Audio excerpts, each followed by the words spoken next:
2019년 서머나 교회 표어가 믿음을 굳게 세우는 해입니다. 주제성군 오늘 본문 1절인 그러므로 우리는 들은 것에 더욱 유념함으로 우리가 흘러 떠내려가지 않도록 함이 마땅하니라입니다. 우리 함께 다 같이 읽어보시겠습니다. 그러므로 우리는 들은 것에 더욱 유념함으로 우리가 흘러 떠내려가지 않도록 함이 마땅하니라. 서머나교회 성도님들께서 믿음을 굳게 세우기 위해서 큰 구원을 등한히 여기지 마셔야 됩니다. 그 실천 방향이 1절에 두 가지로 나타나 있는데 하나는 우리는 들은 것이고 또 하나는 유념하는 것입니다. 우리가 듣는다고 하는 말씀은 성경을 읽어야 한다는 것과 성경을 현대어로 풀어서 해석해 전하는 목사의 설교에 귀를 기울이는 자가 돼야 된다는 말씀입니다. 로마 10장 17절 말씀에 보면 믿음은 들음에서 나며 들음은 그리스도의 말씀으로 말미암았느니라고 그렇게 말씀하시는데 우리가 신앙생활을 하면서 성경을 읽고 설교의 귀를 기울여 들으셔야만 그래야만 우리가 큰 구원을 등한히 여기지 않을 것이고 그리고 믿음을 굳게 세우는 성도들이 될 수 있을 것입니다. 오늘날 많은 성도들이 성경을 장식품으로 이용하는 그런 분들이 많습니다.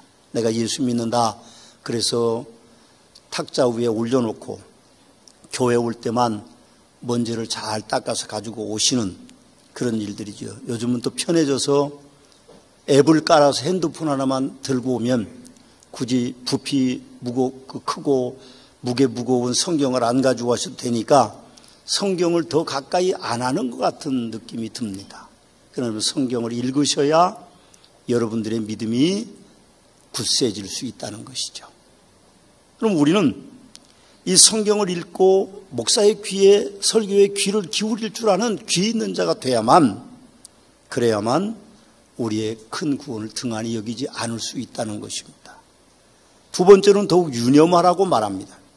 유념이라고 하는 원문의 단어를 보니까 많이 숙고하라 그런 뜻으로 표현할 수 있다고 하고 우리가 전에 사용하던 개역 성경에 보니까 더욱 간절히 삼갈지니라 그렇게 번역했습니다.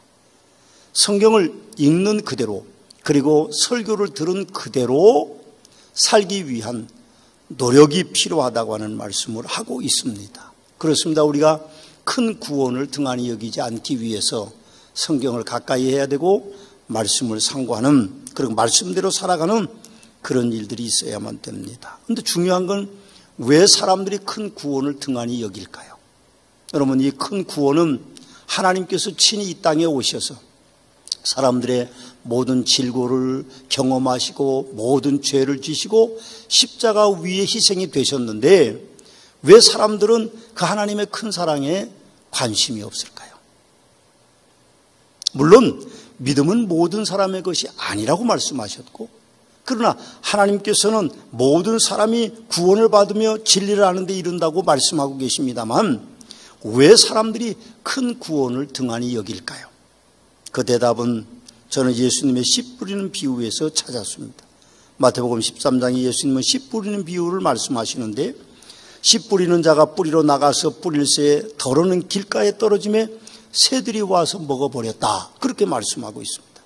씨는 예수님이고 길가에 떨어짐에란 복음을 등한히 하는 사람들의 마음을 말하는 것이고 새들이 와서 먹어버렸다는 것은 사단이 사람들의 마음밭에 복음이 심겨지기 전에 그 사람의 마음의 문을 막았다는 뜻입니다. 사람들은 세상이 영원히 계속될 줄로 믿습니다. 그러나 세상은 분명히 영원히 계속되지 않는데 우리는 세상이 영원히 계속될 것처럼 믿습니다. 여러분 지금 겨울이 가고 있습니다. 금년 겨울은 무척 추울 거라고 했는데 앞으로 1월 말과 2월이 남아 있으니까 뭐 어떻게 될지는 알 수 없지만 그러나 분명히 겨울은 갈 것이고 꽃피는 봄이 올 것입니다. 그런데 사람들의 뇌리 속에는 영원할 것이라고 생각합니다. 세상이.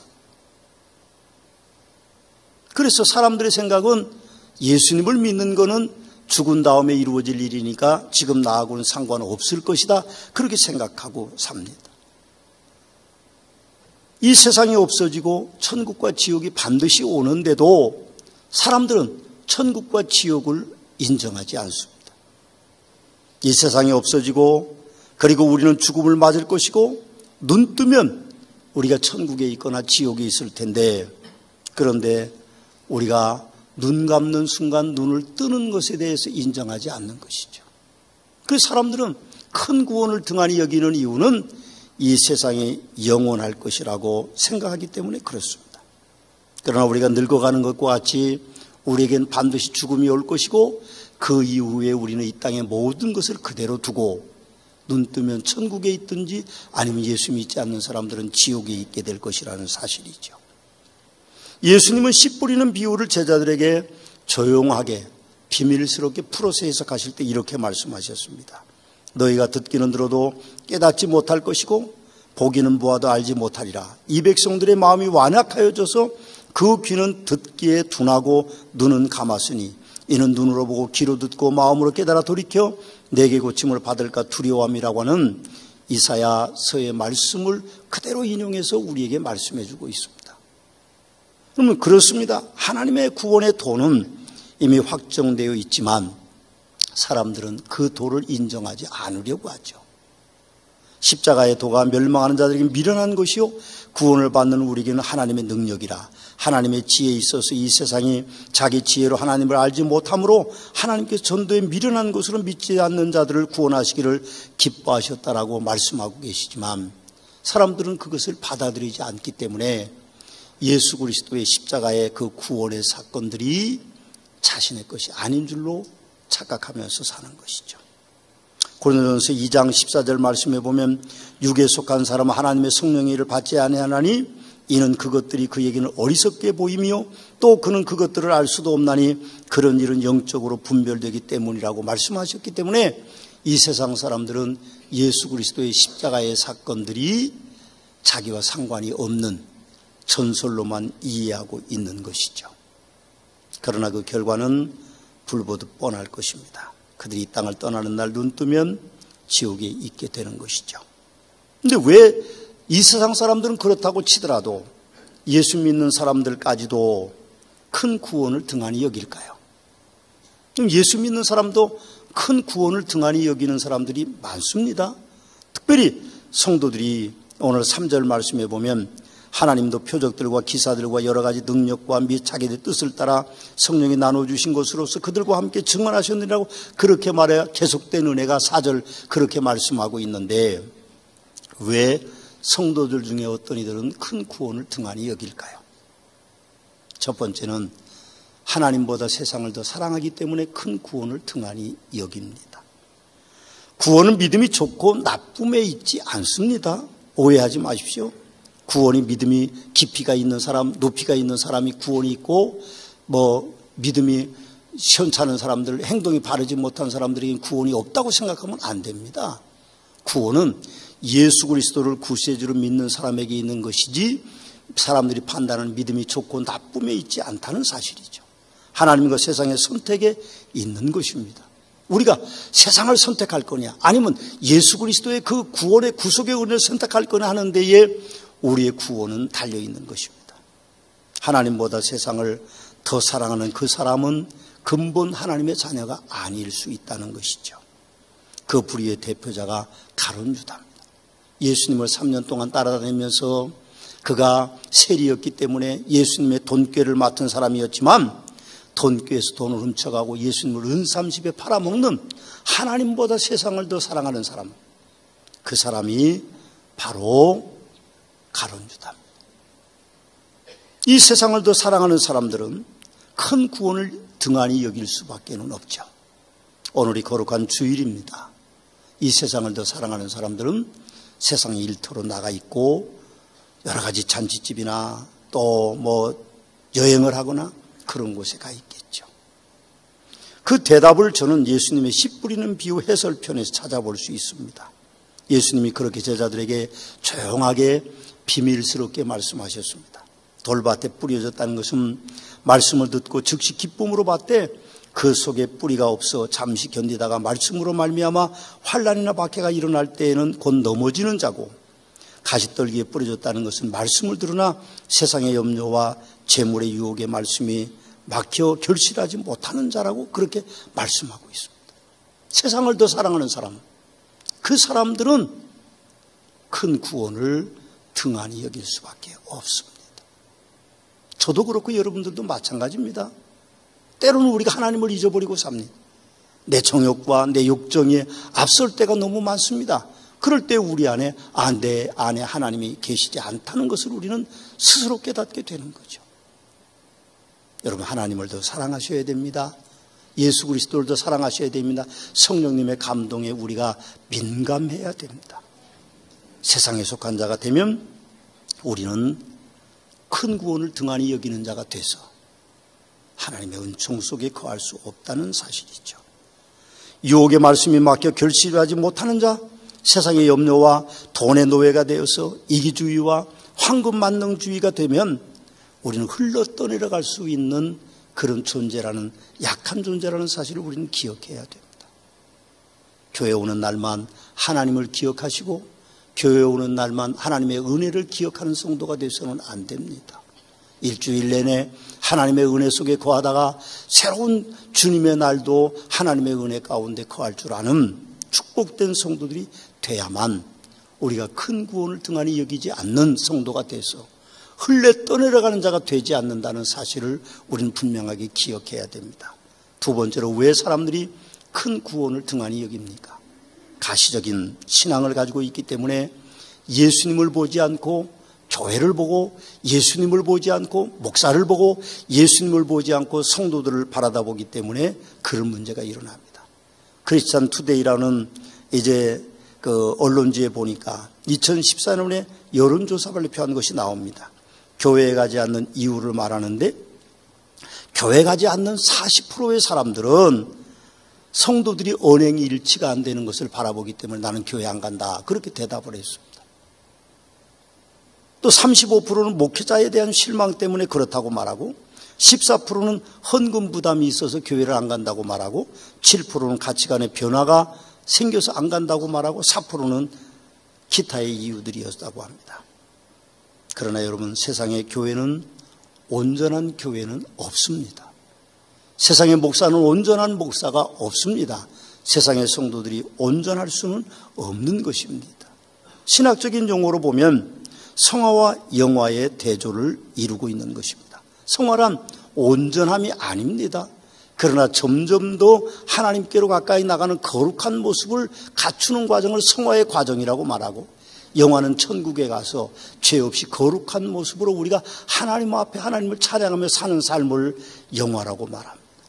이 땅에 어떤 교회가 영화로운 교회가 있을 수 없습니다.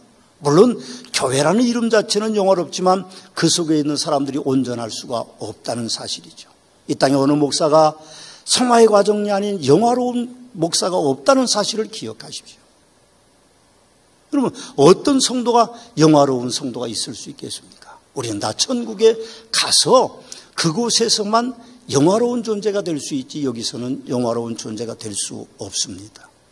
그러므로 오직 예수님만 바라봐야지, 교회를 바라보고 목사를 바라보고 성도들을 바라보면 시험에 들 수밖에는 없다는 사실이죠. 우리는 가시적인 신앙을 가져서는 안 됩니다. 우리는 오직 영문 밖으로 예수님을 따라서 예수님만 바라보고 사는 복된 성도들이 되시기를 주님의 이름으로 축원합니다. 세 번째, 큰 구원을 등한히 여기는 이유가 있는데, 그것은 성도들이 시험과 환난을 이기지 못하기 때문에 그렇습니다. 그럼 히브리서가 기록되는 이 60년, 70년 경에는 로마의 기독교 박해가 시작되는 시기입니다. 64년에 기독교 박해가 네로 황제로부터 시작되죠. 네로 황제는 기인이었습니다. 일종의 미치광이였죠. 왕궁에서 내려다보는 로마의 도시는 누더기 같았습니다. 그래서 그는 그 로마의 그 사람들을 다 내몰고 집을 다 새로 지을 계획을 세웠다고 그러죠. 그래서 불을 질렀습니다. 생각보다 엄청나게 그 불이 번져서 로마를 다 불태워버렸습니다. 여론이 악화됐죠. 그때 네로 황제는 그 방화범들이 기독교인이라고 그렇게 전파하기 시작했고, 그래서 핍박이 시작됐습니다. 많은 그리스도인들이 잡혔죠. 처형되기도 하고, 그리고 원형 경기장에 사자들을 풀어놓고 기독교인들을 잡아먹도록 하고, 검투사들이 원형 경기장에서 담력을 키우기 위해서 살인도구로 그리스도인들을 썼다고 합니다. 요한 사도가 그때 밤모섬에서 순교하셨습니다. 그렇게 시작된 로마 제국 박해가 311년까지 디오클레디안 갈레우스 황제에 이르기까지 약 250년 가까이 10명의 황제들에게 의해서 계속됐습니다.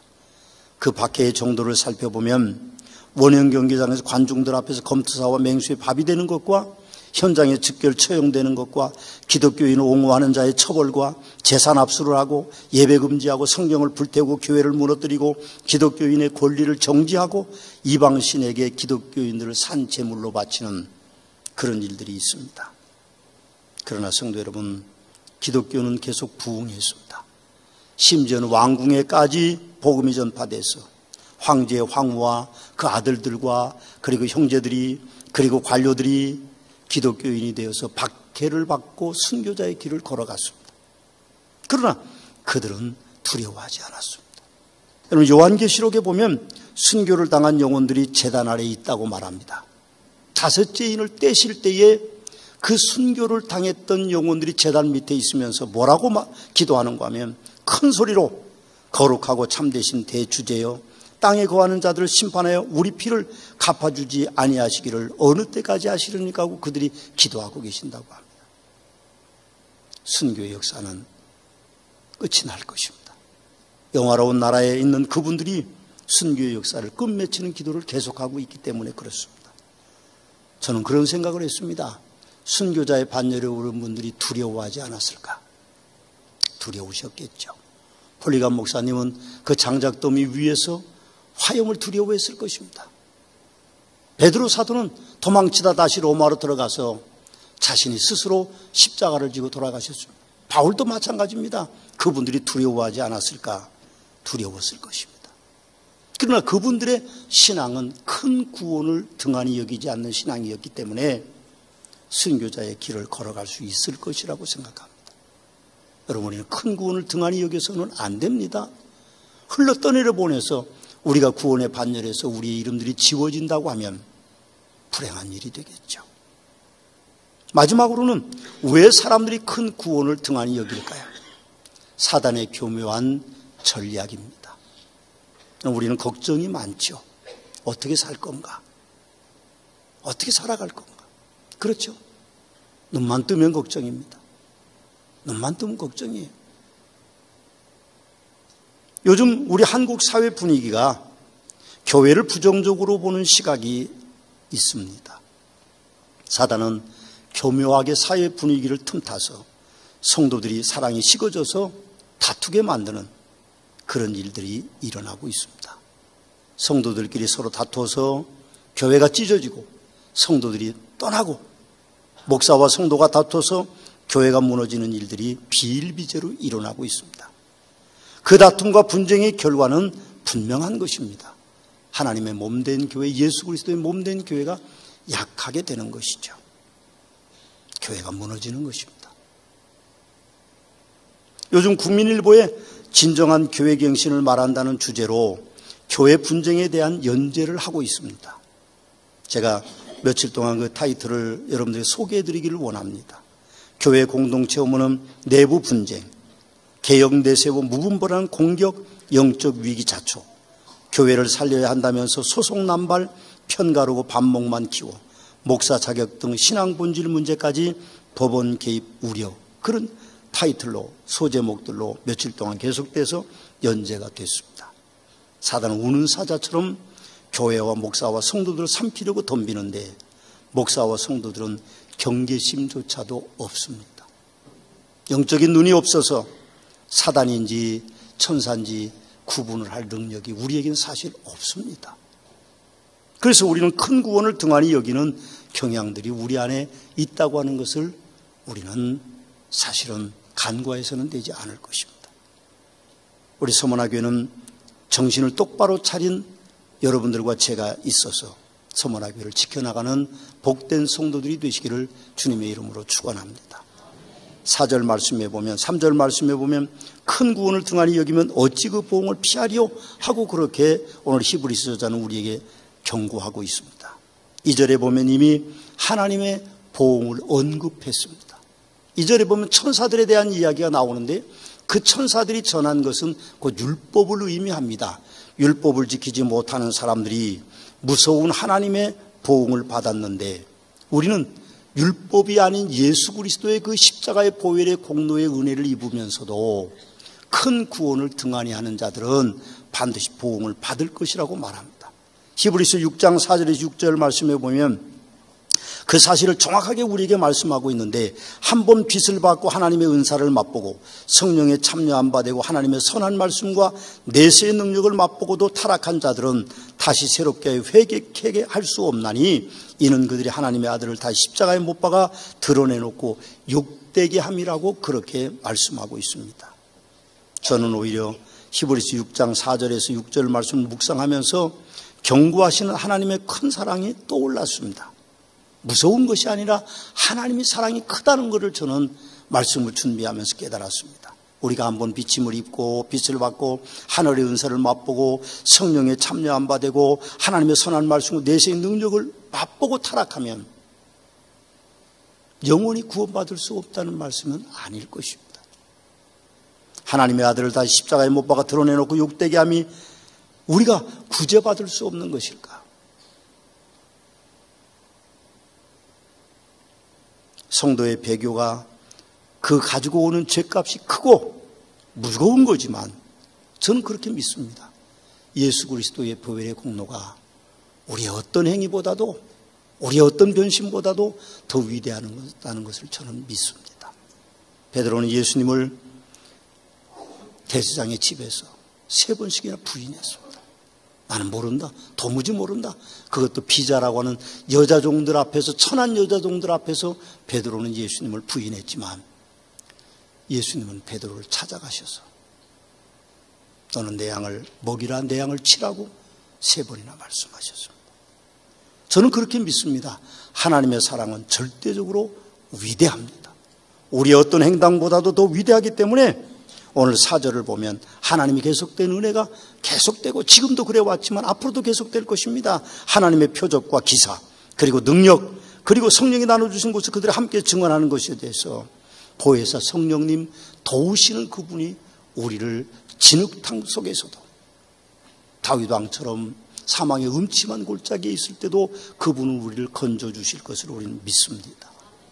사랑하는 서문학교의 성도 여러분, 우리가 흘렀던 일을 가지 않기 위해서 큰 구원을 등한히 여기지 않기 위해서 오직 예수님만 바라보시고 영문 밖으로 함께 가시게 된다면 우리는 하나님의 구원함의 그 거룩한 반열에 오를 수 있을 것입니다.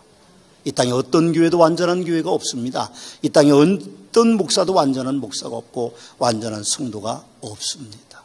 우리는 오직 예수님만 바라보고 그분을 우리의 구세주로 믿고 따라가게 될 때에 우리가 구원함의 반열에 거하는 복된 성도들이 되시기를 주님의 이름으로 축원합니다.